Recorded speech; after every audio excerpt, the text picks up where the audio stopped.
Good everyone, today's video. And today we have Joe's Brief History Chat, which you probably haven't seen this series for a couple of months.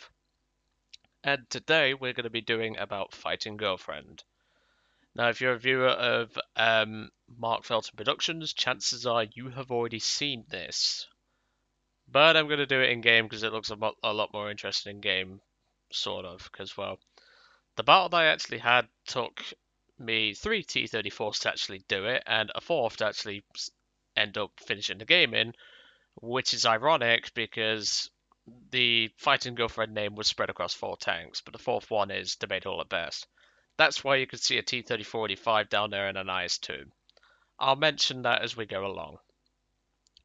So the story obviously is about a woman named Maria something second name. I'm not even going to attempt to pronounce it. I'll put it in the description of the video so you can try and pronounce it yourself. Trust me, it's like trying to pronounce something when you're drunk and you get a tongue twister at the same time. Don't is all I'll say. You make yourself look like a complete muppet.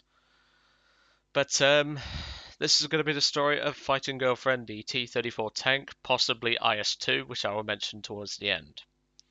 So pretty much what's happening with this series is that I just neglected it, but we're going to be bringing it back, and obviously you are more than welcome to make suggestions as to what you want to see. Now, please do keep in mind, I am only doing it for in-game vehicles. If I do not have the vehicle, I will not be able to do the episode.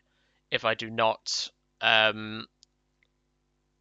if I can't find much information on it, I will not even attempt.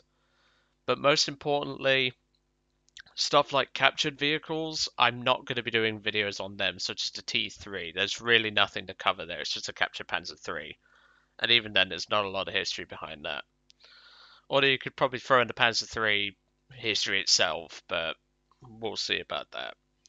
But obviously, I don't talk about the gameplay. I do not mention it. Well, I'm more than happy to share my sources with you in the comments below if you wish, but it's been about 2 months since we've done an episode on this series, so we are going to be bringing it back in style with the story of Fighting Girlfriend. And the second one I'm going to be doing is one on the IAR 80/81 history of that aircraft. Which, to be honest, that was actually quite a hard one to get footage for, I'm not going to lie, because, well, teams. Okay, so, shall we get started then? So we're going to begin once the gameplay actually begins, because, well, when I actually did the first attempt, because I had a technical issue, yeah, it only lasted about 7 minutes, so I thought I'll wait till the gameplay starts and then we can go from there. Okay, so let's begin. So during World War II, about 800,000 women signed up for served for the Red Army during World War II.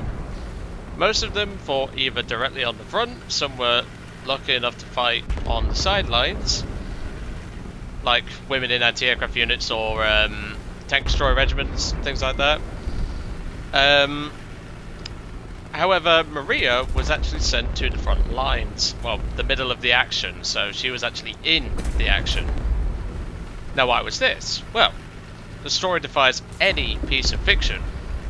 In 1905, Maria was born into a poor family. This itself is an understatement because at that time, her family was what you would call borderline a slave, to put it into modern context. And coming from such a background, she welcomed stuff like communism, which gave her an education, 2 jobs, and even a husband, so she clearly got what she wanted out of it. So, the next chapter, Birth of Fighting Girlfriend. In 1925, she married Ilya Oktyabrski, I think that's how you say it, it is Russian, I do apologize for my poor pronunciation, a Soviet army officer. That's when she began to acquire a taste for military life, such as training as a nurse, learning how to use weapons, such as the infamous PPSH-41, and also she was able to drive vehicles such as trucks, cars, and even tanks. A great soldier in the making.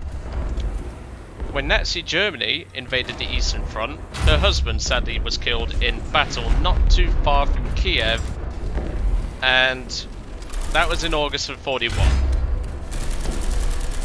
But obviously, with communication being the way it was then, the information of her husband's death didn't actually reach her until 2 months after her husband was killed in action. This perfectly proves how bad it was in terms of actual communication lines in Russia at that time, because the communication lines were all over the place. But instead, she decided to have nothing but vengeance on her mind. And I actually have a quote from here, but I will read that in a second. She sold all of her possessions to build a T-34 medium tank for 50,000 rubles. Now back in those days, I think a T-34 was about double that, give or take, especially the ones later down the line, but this is 1941.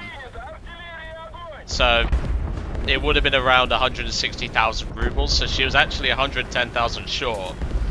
But here's the quote. "My husband was killed in action defending the motherland. I want revenge on the fascist dogs for his death and for the death of Soviet people tortured by the fascist barbarians. For this purpose, I've deposited all my personal savings, 50,000 rubles, to the National Bank in order to build a tank." That kind of rhymes.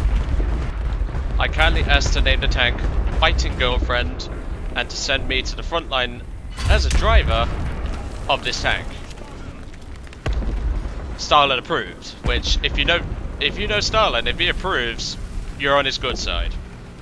This was not unusual for the time, but Maria obviously made her two contributions made her contributions to the war effort and her two, shall we say, conditions. She was lucky enough to be sent on a 5-month training course, whereas most drivers, you'd have to learn how to drive the tank as you go along, which, yeah, that's not helpful, is it? Next chapter, Baptism by Fire. She was also regarded as a publicity stunt, according to most of the Red Army soldiers, which were obviously 99% of the time were male soldiers. However, they would soon eat their words. Her tank, named obviously the Fighting Girlfriend, was sent to Smolensk to crush German resistance. There, the vehicle took a hit, and despite orders, Maria, because obviously at that time you was ordered to remain inside the tank unless the tank was penetrated, and obviously you had to bail out. Maria jumped out of the tank to fix it under enemy fire. This was most likely a track hit. This event won her the respect of her male comrades. Sometimes respect is not enough though, and you have to add a rank to confirm it. She was promoted to sergeant.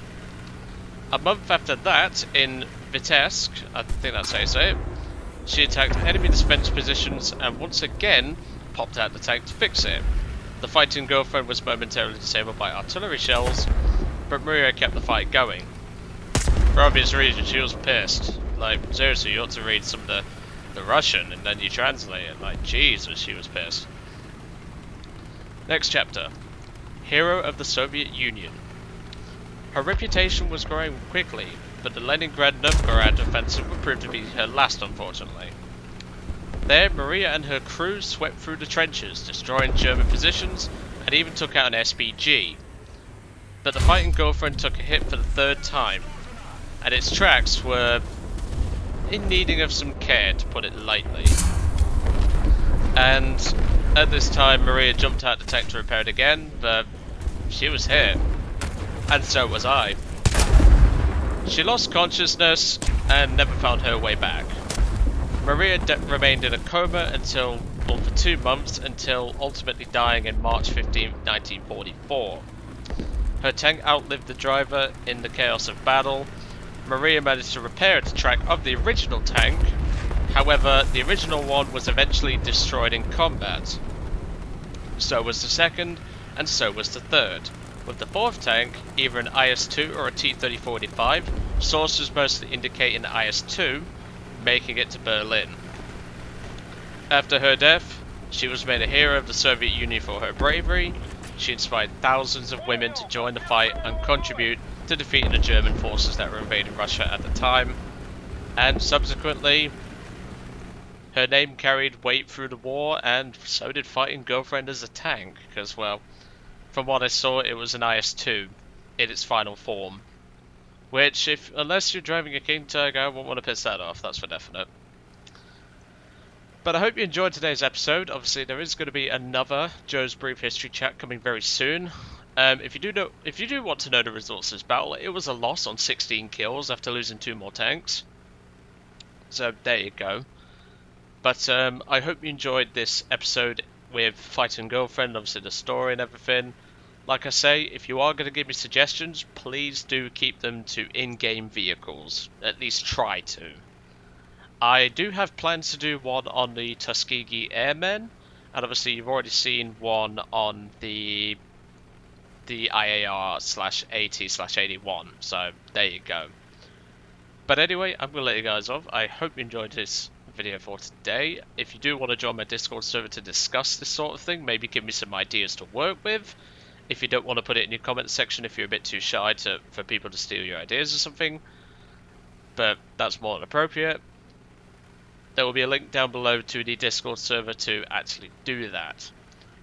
But anyway, I'm going to let you guys off. I hope you enjoyed today's video, and well, I will see you all on the next one.